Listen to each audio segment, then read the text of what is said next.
Amém. Meus queridos irmãos, um bom dia, a graça e a paz do Senhor Jesus, amém. Aqueles que nos acompanham pela internet, sejam também todos bem-vindos.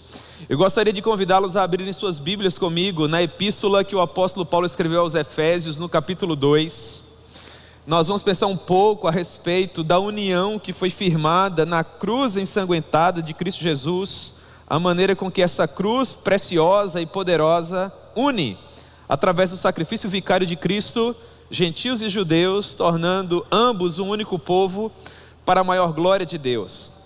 O apóstolo Paulo vai construir esse grande edifício, ele vai nos explicar a maneira com que nós somos aproximados a Deus através do sangue de Cristo, e bem assim aos nossos irmãos judeus, que eram o povo da aliança, aqueles que haviam recebido todos os oráculos do Senhor, a lei, a circuncisão.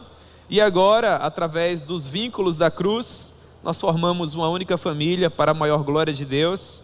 E vai ser justamente essa porção de Efésios, do verso 11 ao verso 22, que vai dar vazão à explicação do ministério do apóstolo Paulo aos gentios. Portanto, esse capítulo é muito importante para nós entendermos a missão do apóstolo Paulo, os dons ministeriais de serviço, o nosso próprio chamado como apregoeiros dessa verdade preciosa. Eu creio que vai ser um tempo precioso de reflexão hoje pela manhã, em nome de Jesus. Amém? Efésios capítulo 2, verso 11, nos diz a palavra do Senhor. Portanto, lembrai-vos de que outrora, vós, gentios na carne, chamados incircuncisão, deixa eu refazer, irmãos. Portanto, lembrai-vos de que outrora, vós, gentios na carne, chamados incircuncisão por aqueles que se intitulam circuncisos na carne, por mãos humanas, naquele tempo estavais sem Cristo, separados da comunidade de Israel e estranho às alianças da promessa, não tendo esperança e sem Deus no mundo. Mas agora, em Cristo Jesus, vós que antes estáveis longe, fostes aproximados pelo sangue de Cristo, porque Ele é a nossa paz, o qual de ambos fez um, e tendo derribado a parede de separação que estava no meio, a inimizade, aboliu na sua carne a lei dos mandamentos na forma de ordenanças, para que dos dois criasse em si mesmo um novo homem, fazendo a paz, e reconciliasse ambos em um só corpo com Deus, por intermédio da cruz, destruindo por ela a inimizade. E vindo, evangelizou paz a vós outros que estáveis longe, e paz também aos que estavam perto, porque por ele ambos temos acesso ao Pai em um Espírito.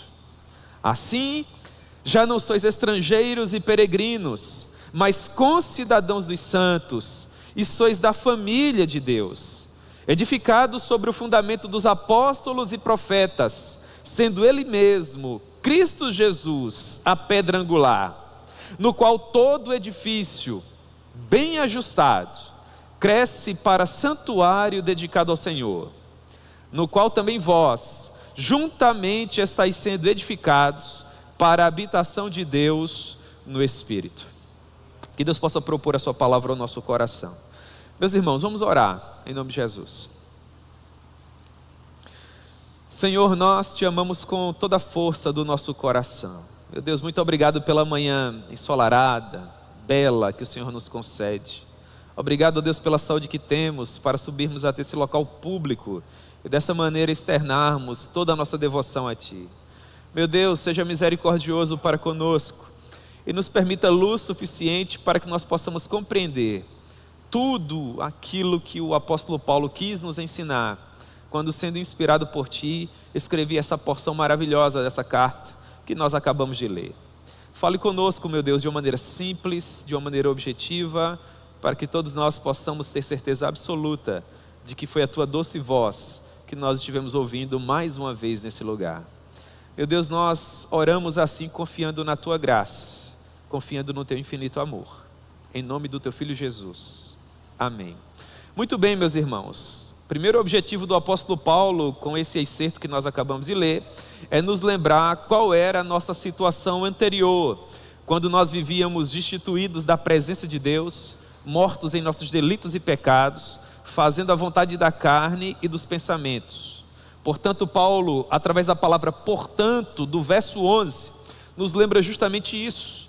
É como que, em outras palavras, através dessa palavra, o apóstolo Paulo estivesse dizendo: olhem para a porção inicial do capítulo anterior, quando eu afirmei assim para vocês: Ele vos deu vida, estando vós mortos nos vossos delitos e pecados, nos quais andastes outrora, segundo o curso deste mundo, segundo o príncipe da potestade do ar, do espírito que agora atua nos filhos da desobediência, entre os quais também todos nós andamos outrora, segundo as inclinações da nossa carne, fazendo a vontade da carne e dos pensamentos, e éramos, por natureza, filhos da ira, como também os demais. Paulo inicia esta sessão retomando com muita propriedade a verdade de que no sacrifício vicário de Cristo nós encontramos salvação. E essa é a vitória que vence o mundo. A maravilhosa graça de Deus que nos é dispensada por meio da fé. A maneira com que nós podemos nos apropriar dessa salvação que nos é dada através da graça, e como essa graça nos alcança, nos concedendo esse dom, ao qual nós chamamos de fé, e por meio dessa fé nós nos desvencilhamos desse estado de morte.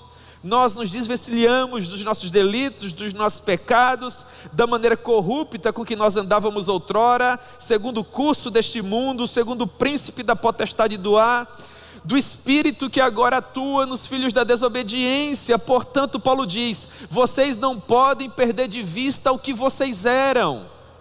Vocês não podem permitir que agora que vocês foram iluminados pelo Evangelho e foram transportados para o reino do Filho do seu amor, viver de uma maneira desleixada, como que se vocês não levassem em consideração toda a jornada do nosso herói, toda a forma preciosa com que ele caminhou, através de suas dores, de suas lutas, de suas muitas tentações, sem cometer um único pecado, para se esvair em sangue na cruz do Calvário, até que, por meio daquelas chagas abertas em seu corpo, nós viéssemos nos banhar naquela fonte de sangue, onde nós encontramos vida e vida em abundância. Deve haver essa gratidão em nosso coração, deve haver essa intensidade em nossas mentes. Nós precisamos nos apropriar por meio da fé, da mensagem da cruz, de uma maneira tão enfática e tão poderosa, a ponto de afirmarmos, não apenas com os nossos lábios, mas sobretudo com as nossas vidas: sim, bendito Jesus, a tua carne para mim é verdadeira comida, o teu sangue para mim é verdadeira bebida. Eu só tenho vida porque eu a encontro em ti, Senhor. Eu entendo o que foi feito por mim, eu reconheço todo o preço que foi pago. O teu amor de fato me constrange. Paulo quer que nós façamos essa reflexão. Essa palavra lembrai-vos, do verso 11, que vem logo após a palavra portanto, a palavra eminemonel, significa trazer à memória. Seria a palavra anamnese em língua portuguesa, que é justamente aquilo que o médico faz conosco quando nós vamos até o consultório. O objetivo do médico é atacar não o efeito da enfermidade, mas a raiz do problema. Ele quer entender o que de fato causou aquela patologia.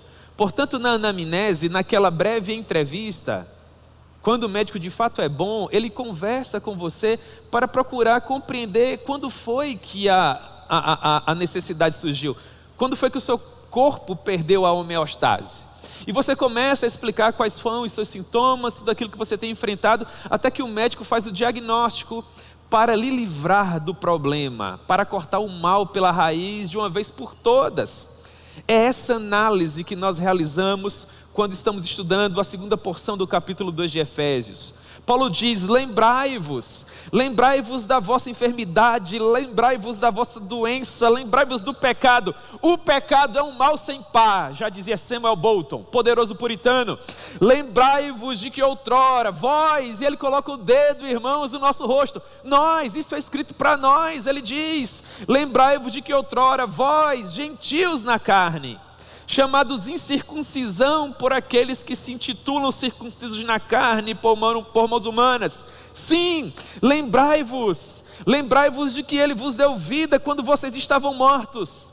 Lembrai-vos de que foi Ele quem foi à vossa procura quando vocês estavam sepultados em vossos próprios delitos, quando nem mesmo a família de vocês, em muitos aspectos, não mais os amavam, lhes resgatando em locais onde talvez nem mesmo a polícia, braço armado do Estado, reunia mais condições de resgatá-los. Foi lá que o amor de Cristo alcançou vocês, quando vocês estavam enlameados pelo curso deste mundo, quando vocês viviam segundo os desejos do príncipe da potestade do ar, quando eram marionetes em suas mãos, vivendo como filhos da desobediência, quando vocês eram gentios na carne. Paulo faz menção que nós não possuíamos nenhuma promessa. Nós vivíamos errantes como ovelhas que não possuem pastor. Não havia nenhuma relação especial do Deus Todo-Poderoso para conosco.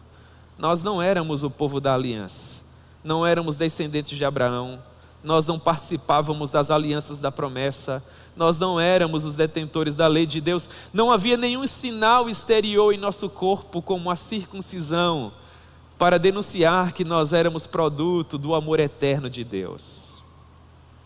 Nós não tínhamos do que nos orgulhar, nós não valíamos absolutamente nada. Os judeus, por sua vez, eles tinham do que se orgulhar. Eles se orgulhavam da sua descendência, eles se orgulhavam da sua história, eles se orgulhavam do seu legado. Mas infelizmente, mesmo tendo uma história tão brilhante, tão auspiciosa, eles não conseguiam viver à altura. É justamente isso que o apóstolo Paulo nos explica no capítulo 2 de Romanos, quando ele diz: portanto, Romanos 2:1, és indesculpável, ó homem, leia-se judeu, quando julgas a quem quer que seja, porque no que julgas a outro, a ti mesmo te condenas, pois praticas as próprias coisas que condenas. Os judeus tinham do que se orgulhar, mas eles viviam de uma maneira diversa daquilo que esse aparente orgulho deveria determinar. Nós, por nossa vez, nós não tínhamos absolutamente nada. Nós éramos gentios na carne, nós éramos figueira brava, nós éramos essa erva daninha, pessoas insignificantes, até que finalmente, irmãos, algo precioso aconteceu. Mas para que nós possamos valorizar essa preciosidade, nós precisamos entender que no primeiro momento nós éramos incircuncisos. Não havia nenhum sinal exterior que apontasse que Deus de fato se importava conosco. Os judeus possuíam a circuncisão. Eles haviam recebido esse selo exterior, esse relacionamento especial com Deus, ainda que eles se esquecessem que a circuncisão verdadeira era a circuncisão do coração. Nós não tínhamos absolutamente nada. Portanto, perceba, é isso que Paulo quer que nós venhamos trazer à nossa memória. Ele quer que nós venhamos a nos lembrar como nós éramos outrora. O que significa ser gentio na carne? Ser destituído das alianças da promessa, não fazer parte da linhagem patriarcal, não ter recebido a lei, não ter caminhado com todo esse consolo, não possuir um sinal exterior. É verdade, nós éramos gentios na carne. Os judeus faziam questão de nos chamar de incircuncisos. Naquele tempo, olhe para o verso 12. O verso 12 é muito chocante. Paulo diz: naquele tempo, leia-se, no período da antiga aliança, nós estávamos sem Cristo, separados da comunidade de Israel e estranhos às alianças da promessa, não tendo esperança. Agora olhe para a última frase do verso 12: e sem Deus no mundo. Você consegue gastar 2 ou 3 segundos da sua vida preciosa para imaginar a sua existência sem Deus? Não é vida. Que espécie de existência é essa? Perceba que reflexão tão preciosa o apóstolo Paulo nos propõe quando ele diz: eu quero que vocês se lembrem, gentios, de onde vocês saíram, de tudo que foi feito por vocês. Eu quero que em algum momento dessa jornada até a Jerusalém Celestial, que vocês lembrem que naquele tempo Vocês estavam sem Cristo, separados dele, tateando no escuro, na imundícia, no desespero que o pecado provoca. A luz, a esperança e a santidade de Cristo ainda não resplandeciam sobre nós.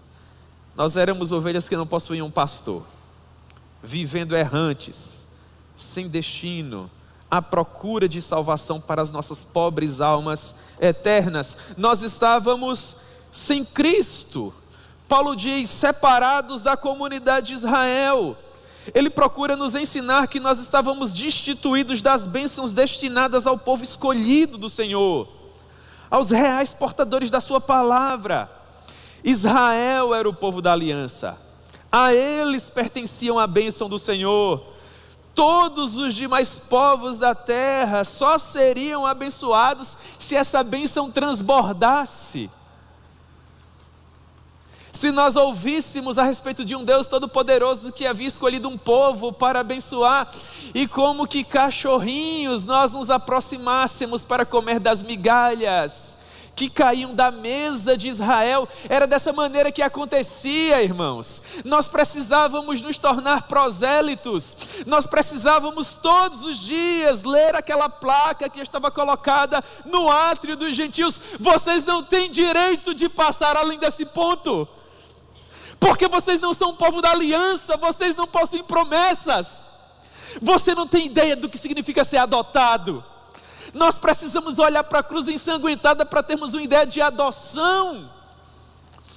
Nós não podemos nos apressar, irmãos, concluindo o que significa ser filhos, sem a princípio trazermos esse desespero à nossa memória. E na placa estava escrito: aquele que passar além desse ponto será culpado por ter derramado o seu próprio sangue. Não nos era permitido. Eles podiam passar, eles eram o povo da aliança, os filhos dos patriarcas, os verdadeiros descendentes na carne de Abraão, até que finalmente nos foi explicada que havia uma descendência espiritual, essa sim genuína, essa sim verdadeira. Mas até então nós estávamos separados da comunidade de Israel, nós éramos estranhos às alianças da promessa. Em outras palavras, nós não tínhamos em que nos agarrar, não havia uma rocha onde colocarmos os nossos pés. Quando em Romanos capítulo 3, Paulo diz, verso 1, qual é, pois, a vantagem do judeu? Ou qual a utilidade da circuncisão? Ele diz, muita, sob todos os aspectos, principalmente, Romanos capítulo 3, verso 2, principalmente, porque aos judeus foram confiados os oráculos de Deus. Quando Paulo fala da vantagem do judeu, para ratificar essa vantagem, Paulo poderia ter dito, principalmente porque aos judeus o mar se abriu. Foi um feito extraordinário, sim ou não? Eles poderiam se gloriar do mar que se abriu. Paulo poderia ter dito muitas sobre todos os aspectos, sobretudo porque eles viram o rio Jordão deixar de correr sobre as suas ribanceiras. Eles viram as muralhas de Jericó serem implodidas diante dos seus próprios olhos. Eles viram o sol retroceder. Nunca nenhum outro dia foi tão glorioso como aquele. Quando Josué orou e o sol se deteve, e a lua teve que esperar para manifestar o seu brilho, o seu fulgor, feitos extraordinários que esse povo viveu. E por que não falar do maná, o pão que todos os dias vinha do próprio céu, da coluna de nuvem, da coluna de fogo, de todos os poderosos profetas, grandes homens de Deus, fogo que caía do céu, consumia a penha, os holocaustos, feitos extraordinários. Paulo poderia ter mencionado qualquer deles, mas quando ele diz o motivo pelo qual os judeus poderiam se orgulhar, ele escolhe algo muito específico. Ele diz, principalmente porque aos judeus foram confiados os oráculos de Deus. Foi um povo que sempre teve esperança, porque sempre ouviu a voz de Deus. Nós não éramos esse povo. Nós recebíamos profetas esporadicamente, e quando eles vinham até a nossa terra, eles diziam: ainda 40 dias e vocês serão destruídos. Era essa a mensagem para os gentios. Mas havia um Deus gracioso que construía a nossa história, ainda que de forma paralela, com as migalhas que caíam. Porque desde o Gênesis até Malaquias, o amor dele sempre esteve lá, sempre foi claramente representado, para que um dia nós pudéssemos ter esperança, para que um dia nós pudéssemos nos orgulhar que nós também somos família, de que nós também somos filhos. Em tantos aspectos, irmãos, esse povo era melhor que nós. Eles são israelitas, diz o apóstolo Paulo. Romanos capítulo 9, verso 4. A eles pertence a adoção, a glória, as alianças, a legislação, o culto, as promessas. Romanos 9, 5. Deles são os patriarcas, deles descendem o Cristo segundo a carne, o qual é sobre todos, Deus bendito. Que povo especial. E nós olhamos para tudo isso e sabe o que nós encontramos? Graça. Graça, irmãos. Graça. Paulo constrói esse edifício maravilhoso e no final do verso 12 ele diz, a plenos pulmões, nesse ponto não pode haver dúvida. Nesta época nós vivíamos sem Deus no mundo. Sem um verdadeiro conhecimento, sem um verdadeiro conforto do Todo-Poderoso. O Lloyd Jones olha para textos como esse e diz assim: se o maior de todos os privilégios que podem vir ao homem é Deus lhe falar diretamente, também é verdade que o homem não pode sofrer maior prejuízo do que o de Deus parar de falar com ele. Eis que vem dias, proclama o profeta Amós, ameaçando um povo recalcitrante. Eis que vem dias, diz o Senhor Jeová, em que enviarei fome sobre a terra, não fome de pão, nem sede de água, mas fome de ouvir a palavra do Senhor. É coisa terrível ter fome de pão, mas é coisa pior ainda ter fome da palavra de Deus. Amós vem sobre nós e diz que Deus ficará em silêncio, que o homem vai ser abandonado à sua própria sorte, que ele vai ser deixado à invenção dos seus próprios pensamentos.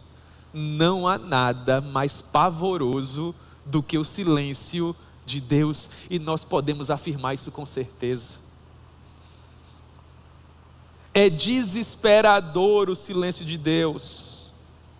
O cristão é alguém que deve se sentir pobre, que deve se sentir infeliz, que deve se sentir um miserável, quando em uma bela manhã Deus simplesmente resolve não falar com ele, quando ele sente que de alguma forma não há mais um contato. Não há nada mais terrível do que sentir-se abandonado por Deus. Isso significa perder, isso significa falhar. Vocês, povo do Senhor, devem desejar perder tudo, perder tudo. Ele repete mais uma vez, perder tudo. Vocês não podem perder a sensibilidade que possuem de ouvir a voz de Deus. Que coisa preciosa! Sem a sublime condução de Cristo, sabe o que nos restaria? Não nos restaria absolutamente nada. Apenas medo, solidão, incerteza, desassossego, desesperança. É o que Paulo procura nos explicar quando ele diz: tragam a memória, lembrem-se de como vocês eram. Mas quando ele prepara o terreno, quando ele nos faz essa reflexão, ele começa a nos ensinar que havia uma promessa por trás de tudo isso. Nós tínhamos uma promessa que, por exemplo, pode ser retratada nesse texto, Isaías capítulo 9, verso 1. Mas para a terra que estava aflita, essa é a nossa situação, a aflição, mas para a terra que estava aflita, não permanecerá a escuridão. Deus nos primeiros tempos tornou desprezível a terra de Zebulon e a terra de Naphtali, mas nos últimos dias tornará glorioso o caminho do mar, além do Jordão, a Galileia dos gentios, a Galileia dos gentios, dos sem esperança, dos destituídos da aliança da promessa, daqueles que viviam sem Deus no mundo, porque o povo que andava em trevas viu a grande luz, e os que viviam na região da sombra da morte, resplandeceu-lhes a luz. Que luz é essa que vindo ao mundo ilumina todo homem? Ora, ainda no capítulo 9 de Isaías, verso 6, porque um menino nos nasceu, um filho se nos deu, o governo está sobre os seus ombros, e o seu nome será Maravilhoso, Conselheiro, Deus Forte, Pai da Eternidade, Príncipe da Paz, para que se aumente o seu governo e venha paz sem fim sobre o trono de Davi, sobre o seu reino, para o estabelecer e o firmar mediante o juízo e a justiça, desde agora e para sempre. O zelo do Senhor dos Exércitos fará isso. É verdade, nós que estávamos em uma terra inóspita, que não tínhamos esperança, que vivíamos como ovelhas sem pastor, sobre nós resplandeceu a luz. Um menino que outrora foi dado a Abraão, finalmente também foi dado a todos nós. Mas agora, verso 13, em Cristo Jesus, vós, que antes estáveis longe, fostes aproximados. Você consegue sentir essa sensação? Você consegue se apropriar desse amor? Eu quero acreditar que na minha introdução você se sentiu distante, destituído, não é verdade? Agora Paulo caminha em uma outra direção. A sua dúvida agora precisa ser sanada. Você agora precisa se sentir completamente tomado pelo amor de Deus, tão especial como foram os judeus outrora. Paulo diz: mas agora, em Cristo Jesus, vocês que estavam longe, vocês que naquele tempo estavam sem Cristo, separados da comunidade de Israel, estranhos às alianças da promessa, não tendo esperança e sem Deus no mundo, vocês finalmente foram aproximados. Vocês foram aproximados por meio do sangue de Cristo, o sangue do conserto eterno. O apóstolo Pedro, no capítulo 1, verso 19 da sua carta, ele diz assim: vocês foram aproximados pelo precioso sangue, o sangue do Cordeiro sem defeito, sem mácula, o sangue de Cristo, conhecido com efeito antes da fundação do mundo, porém manifestado no fim dos tempos por amor de vós, que por meio dele tendes fé em Deus, o qual o ressuscitou dentre os mortos e lhe deu glória, de sorte que a vossa fé e esperança estejam em Deus. O sangue de Cristo derramado na cruz afasta de nós a santa e justa ira. Neste sangue precioso toda a nossa dívida é paga. Nós deixamos de ser inimigos, destinados à perdição eterna, e passamos a nos aproximar de Deus na condição de filhos e herdeiros. É por isso que eu amo tanto o capítulo 8 de Romanos, porque tudo aquilo que nós não tínhamos outrora na antiga aliança, em Cristo nos é dado. E você lê Romanos capítulo 8 e uma graça tão sublime invade o seu coração, porque agora nós sabemos que nenhuma condenação há para aqueles que estão em Cristo Jesus, para aqueles que se inclinam para as virtudes do Espírito, porque aquele que se inclina para o Espírito, possui o Espírito. E se você possui o Espírito, você é filho de Deus. Mas se você é filho, atente para o fato de que você também é herdeiro. E se você é herdeiro, você é co-herdeiro com Cristo, na qualidade de filho de Deus. E agora esse Espírito testifica com o seu Espírito que você pertence a essa família, que você é filho de Deus, e não há nada que nós possamos experimentar ainda neste plano, nesta vida, neste planeta, que possa nos angustiar ao ponto de perdermos essa esperança, porque em Cristo nós sabemos de uma maneira inafastável, que as lutas do tempo presente não podem ser comparadas com a glória que nos aguarda no final, porque não há nada que possa nos separar do amor de Deus que está em Cristo Jesus, nosso Senhor. Nós fomos aproximados de uma vez por todas, aproximados para sempre. Eu não consigo acreditar que eu possa perder isso. Não é impossível para mim. Eu respeito com toda a força do meu coração os meus colegas pastores que pensam, que acham que podem perder isso. Eu sei que há parâmetros, inclusive nas próprias escrituras, mas irmãos, eu não consigo pensar de uma maneira diversa. Eu não consigo imaginar que depois de toda essa jornada, depois de toda essa dor, de todo esse sofrimento, por conta do meu coração que pode falhar, eu venho a perder tudo isso. Eu não consigo concluir dessa maneira. Eu não consigo imaginar, irmãos, Jesus em seu trono de glória, olhando para mim dizendo: meu filho, eu fiz toda a minha parte, caminhei todo o percurso que me era devido, eu cumpri com tudo que eu tinha prometido, mas foi o seu pobre coração que te impediu de estar comigo por toda a eternidade. Não me permita isso. Eu não quero que nada em absoluto fique nas minhas mãos. Eu não tenho poder para nada. Eu não quero decidir absolutamente nada. Eu quero orar com Agostinho dizendo: dá-me o que ordenas, e ordenas o que quiseres. Eu sei o que é estar por baixo, recebendo as migalhas. Finalmente eu me assento à mesa, ao lado do meu irmão primogênito, olhando nos olhos do meu pai. Eu não quero perder isso, irmãos. Eu não quero ter o direito de sair dessa mesa e voltar às migalhas. Não, fora com esse direito. Eu desprezo com toda a força do meu coração. Eu prefiro a soberania que me arrasta. Eu prefiro a sua destra poderosa que não larga a minha mão. Eu prefiro descansar na certeza inabalável de que o sacrifício dele foi perfeito, suficiente e eficaz. E de que eu já estou assentado nos lugares celestiais em Cristo Jesus. Em Cristo Jesus. Para a glória de Deus. Para a glória de Deus. Nós fomos aproximados pelo sangue de Cristo, irmãos. Porque Ele é a nossa paz. Verso 14.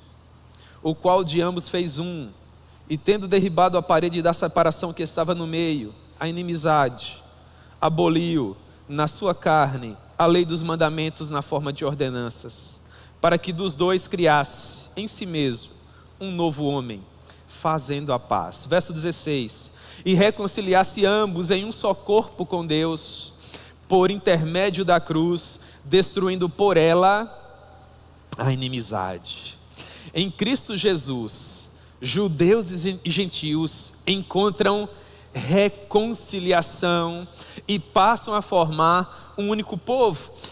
Do verso 14 ao verso 16 nós temos uma porção teológica que é muito importante, porque caminhando para o final do capítulo 2, Paulo estava preparando naturalmente o que ele diria no capítulo 3.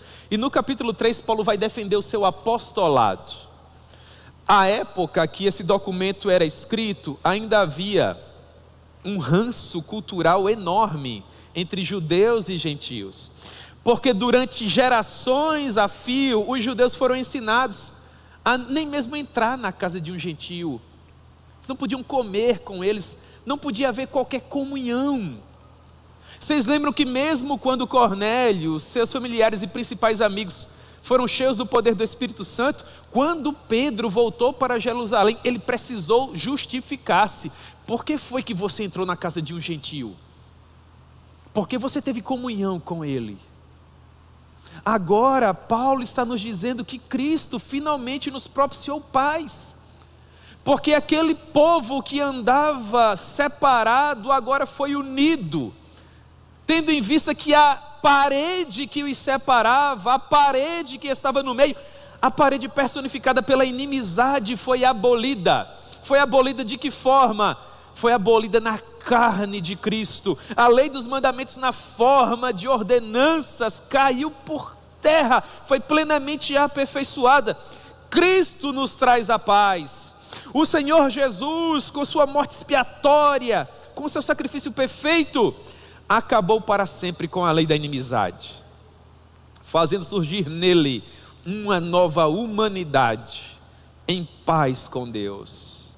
Em Cristo, nós arrancamos a placa do átrio dos gentios, do átrio do templo, a placa na qual estava escrito: nenhum estrangeiro incircunciso pode passar além dessa barreira. Todo aquele que for surpreendido na tentativa de o fazer, será o próprio responsável por sua subsequente morte. Essa placa foi arrancada. Não há mais átrio dos gentios, não há mais átrio dos judeus. Só há uma única e verdadeira sala, onde todos nós nos assentamos iguais, porque Ele foi transpassado por nossas transgressões e moído por nossas iniquidades, porque o castigo que nos traz a paz estava sobre Ele, e pelas suas pisaduras nós fomos sarados. Tudo isso é possível através de um único caminho, o caminho do Calvário. Foi através da cruz que Cristo destruiu a barreira que nos separava. O teólogo presbiteriano Hermann Ridderbos, ele diz o seguinte: o Cristo crucificado está no centro da Sagrada Escritura. Tudo que vem antes é preparação para a cruz, e tudo que vem depois da cruz são meros desdobramentos da vitória de Cristo na cruz do Calvário. A história da humanidade foi consumada na cruz. Na cruz nós encontramos salvação. Jesus se assentou à destra de Deus porque não há mais nada a ser feito. Tudo foi consumado. Quando a última pessoa que foi comprada por Cristo na cruz do Calvário ouviu o Evangelho e se rendeu ao seu senhorio, nós vamos voltar para casa, irmãos. Não há nada que impeça, não há nada que o frustre, não há nada que o faça falhar. Ele precisa ser Deus, Ele precisa reinar, a sua palavra precisa ser perfeita. É por isso que esse mesmo teólogo diz que os braços da cruz se estendem por tudo que vem antes e por tudo que vem depois da crucificação.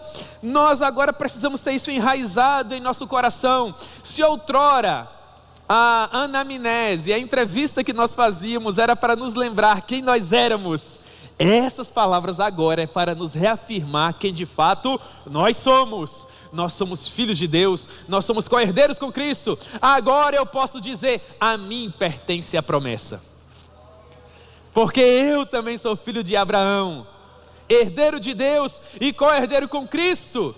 Agora eu caminho com Deus no mundo. Isso me orgulha profundamente. Orgulha você?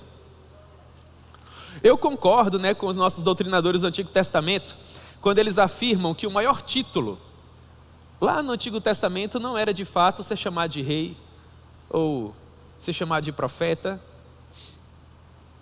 se bem que cada um desses ofícios eles possuíam a sua própria glória, é verdade. Mas esses doutrinadores entendem que o maior título concedido pelo Senhor aos seus servos no Antigo Testamento era o fato deles serem chamados homens de Deus. Eu concordo com eles, vocês também concordam? Quem é o fulano, quem é o Beltrano? É um homem de Deus. Que título precioso, não é, irmãos? E a fulana? É uma mulher de Deus, aleluia. Eu me orgulho muito disso, não é? As pessoas às vezes, por conta desse mundo mau, perverso no qual nós estamos inseridos, querem nos menosprezar, por exemplo, com o ofício que eu recebi, pastor, né? Tantas e tantas vezes em locais públicos as pessoas pensam que vão me diminuir quando falam: você sabia? O James é pastor, e dão aquele sorrisinho no canto dos lábios, e o meu coração em chamas. Louvado seja o nome do Senhor. Meus irmãos, eu queria ter 1000 outras vidas para em cada uma delas ser o ministro do Evangelho. Sabe por quê? Porque não há nenhuma mensagem mais sublime do que essa, mais bela do que essa. Como eu gostaria de gastar todo o vigor da minha juventude, a primavera da minha existência, os melhores anos da minha vida falando a respeito do meu rei. Não existe nenhuma honra maior do que a de ser chamado um homem de Deus, um ministro do Evangelho, um pregador das insondáveis riquezas de Jesus Cristo, não é? Ainda ontem eu tive o prazer de conversar com um rapaz que me parece vai ser um pastor, né? Está na universidade, vivendo uma crise, não encontra satisfação em nada, e através do que nós chamamos de meios de graça, de uma maneira assim que nós nem podíamos imaginar, eu estava ali assentado em uma mesa, tomando um café com aquele rapaz, comecei a conversar com ele, e irmãos, bastou falar 2 ou 3 coisas a respeito de vocação, a respeito de chamados, né? E o menino estava lá se derramando em lágrimas, abrindo o coração para o Senhor, dizendo que quer se ajuntar a essa carruagem. Isso é graça, irmãos. Deus levanta os seus, não por força, nem por violência. Ninguém toma essa honra para si mesmo, senão quando chamado por Deus. Assim como Arão, ainda haverão jovens que se orgulharão de serem pastores, de serem homens de Deus, porque essa mensagem será pregada até o último momento, até que a trombeta soe, até que os céus se abram e o nosso Redentor apareça nas nuvens, para a glória do nome dele. Portanto, não esqueça, nós somos família de Deus, e foi através de Cristo Jesus que nós recebemos essa bênção. Verso 17 e 18: e vindo evangelizou paz a vós outros, que estáveis longe, e também paz àqueles que estavam perto, porque por ele, ambos, temos acesso ao Pai em um Espírito. Como isso falou o meu coração, não é? Outrora nós não tínhamos acesso ao espaço dos judeus. Os judeus que eram filhos de Abraão e não se comportavam como filhos de Abraão. Os judeus que haviam recebido a lei e não se comportavam de acordo. Os judeus que eram circuncisos no prepúcio, mas eram incircuncisos no coração, e a gente não podia estar perto deles. Agora Paulo diz que através daquilo que Cristo conquistou na cruz do Calvário, nós temos acesso não à sala que ficava depois daquela placa. Agora nós temos acesso ao Pai. Você consegue se colocar no lugar de um judeu ouvindo isso? Agora nós temos acesso ao Pai. Que coisa preciosa! Portanto, vindo ele, evangelizou. Ele trouxe uma boa notícia, evangelion, boas novas a vós outros, a nós, a mim, a vocês, a nós que estávamos longe. Ele veio para dizer: esse momento de angústia terminou, vocês agora serão aproximados, e vocês serão aproximados por meio do meu sangue. Eu vou propiciar o caminho, eu vou destruir a parede de inimizade que os separa do Deus Todo-Poderoso, do meu Pai, e vocês terão acesso ao meu Pai por meio do meu Espírito. Como isso é precioso! Portanto, uma vez que Jesus conseguiu isso, verso 19: assim já não sois estrangeiros e peregrinos. Nós não precisamos nos aproximar mais das antigas fronteiras de Israel, se tornar prosélitos do judaísmo, para ficarmos na sala mais afastada do templo.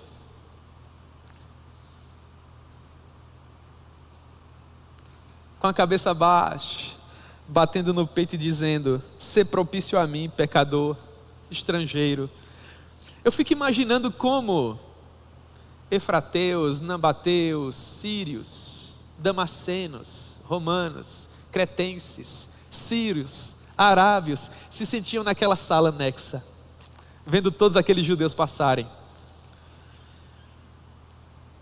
com os seus semblantes orgulhosos, enquanto nós não podíamos passar, irmãos. Ficamos no local devido dizendo: tenha misericórdia de mim, Senhor. Permita que esse povo seja tão abençoado, de modo que a bênção deles transborde até nós. Então, quando Paulo diz: você não precisa mais se sentir assim, você não é mais estrangeiro, você não é mais peregrino, você agora é concidadão dos santos, e mais, abra bem os seus ouvidos, você faz parte da família de Deus. Como isso é precioso! Aqui reside uma das maiores provas da nossa eterna alegria. Nós estamos edificados sobre o fundamento dos apóstolos e profetas, sendo Ele mesmo, Cristo Jesus, a pedra angular. Verso 21, no qual todo edifício, bem ajustado, cresce para santuário dedicado ao Senhor. Verso 22, no qual também vós, juntamente, olha como Paulo faz sempre questão de nos incluir. Ele não quer que reste uma única dúvida. Se ele começa o capítulo 2, versos 11 e 12, de uma maneira muito chocante, dizendo que você não valia nada, agora que você entende de onde você saiu, o que foi feito por você e quem você é hoje, ele quer que você se orgulhe disso. Ele quer que você viva por meio disso, no qual também vós juntamente está sendo edificados para a habitação de Deus no Espírito. Nós somos edificados sobre o fundamento dos apóstolos e profetas, ou seja, nós estamos sendo edificados em quem? Em Cristo, sendo Ele mesmo, Cristo Jesus, o alicerce das nossas vidas, aquele em quem nós encontramos segurança, onde os nossos pés jamais vacilarão. O apóstolo Pedro, que sofria tanto desse ranço cultural, o apóstolo Pedro que quase chegou a dividir a igreja de Antioquia da Síria, o apóstolo Pedro que recalcitrou tanto para ter contato com aqueles animais impuros, na visão que ele teve em Atos capítulo 10, quando finalmente compreendeu, irmãos, a maneira com que Cristo nos fez um único povo, quando ele compreendeu que a barreira já não existe, quando ele compreendeu que ele não pode mais considerar impuro aquilo que o sangue de Cristo considerou puro, agora é Pedro que vai dizer: vocês são raça eleita, vocês são sacerdócio real, vocês são nação santa, e ele diz: povo de propriedade exclusiva do Senhor. Eu amo esse texto, devia ser escrito com letras douradas. E Pedro diz: vocês que não eram povo, sim, é verdade, nós não éramos, mas agora nós somos. Vocês que outrora não eram povo, mas que agora são povo de Deus. Vocês que não tinham alcançado misericórdia, mas que agora alcançaram misericórdia. Esse é todo o motivo do meu orgulho, irmãos. Eu só quero isso para a minha vida. Tudo mais é acessório. Diante disso, tudo mais perde o brilho, tudo mais perde o vigor. E se você ainda não experimentou tudo isso, se você que acompanha na internet, quem sabe, não experimentou tudo isso, há espaço nessa família para você. Isaías, o profeta messiânico, diz assim, no capítulo 55: todos vós, aqueles que têm sede, venham. Aqueles que não têm dinheiro, venham. Venham, comprem, comam. Sim, ele repete: venham, comprem, comam, sem dinheiro e sem preço, vinho e leite. Venham, venham, as portas da graça estão abertas. Ele diz: vinde a mim todos vós que estáis cansados e sobrecarregados, e eu vos aliviarei. Tomai sobre vós o meu jugo e aprendei de mim, que sou manso e humilde de coração, e encontrareis paz para as vossas almas, porque o meu jugo é suave e o meu fardo é leve. E não existe salvação em nenhum outro, porque não existe nenhum outro nome dado entre os homens pelo qual importa que nós sejamos salvos. Só há salvação no nome de Jesus. Só há salvação no nome de Jesus. Portanto, que você possa encontrá-lo, talvez hoje pela manhã, no meio dessa aula de escola bíblica dominical, quem sabe ainda hoje, logo mais à tarde, à noite, eu não sei quando o Espírito Santo haverá de iluminar o seu coração para que você se aproprie dessa graça.